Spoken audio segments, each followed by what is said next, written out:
Ethan was diagnosed with an anaplastic ependymoma, which is a very cancerous form of brain tumor, when he was 2 years old. They show you this plan, the next 2.5 years of your life. And they want to start treatment and they want to start treatment right away. They want to install a port right away. And I had no idea what a port was, or what treatment entailed or anything. 5 months of chemo, 5 months of radiation.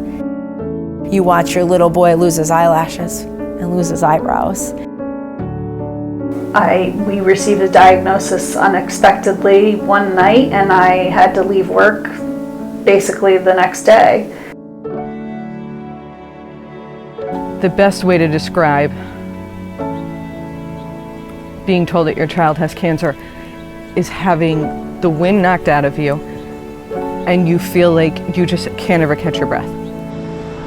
My name is Jennifer Ledgard, and I am a pediatric oncology nurse at Yale New Haven Hospital. This is my 29th year in pediatric hematology and oncology. When our families are told their child has cancer, you can see the fear and devastation in their face.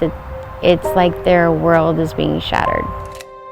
They're provided all the information, but the things that we can't, as medical professionals, know exactly how this kind of news will affect the families on a different level, and that can be financial, it can be support systems, right? How their child will be coping, how the siblings cope. Something that people also don't realize, even if you have really good insurance, like we have great insurance, but it doesn't cover everything. Cancer is so expensive, and people don't realize how much time you cannot work.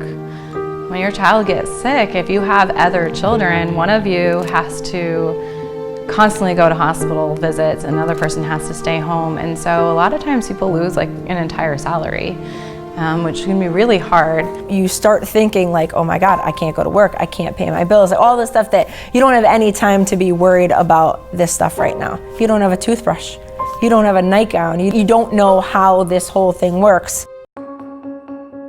You kind of got to lose that pride in yourself a little bit and say, listen, I'm going to need help. Circle of Care is probably the first organization that had stepped in when we were diagnosed in the hospital with a form of survival. It started out with a bag of love, but I got so much more from it, like unexpected help that I didn't know was out there.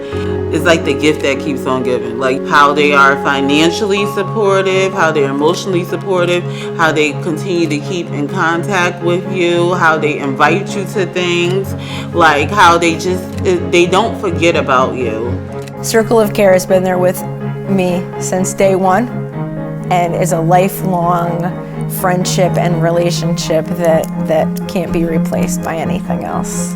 These families need so much more of a bigger family, and so when I think of Circle of Care, I think about support, dedication, caring, love from day one and all the way through.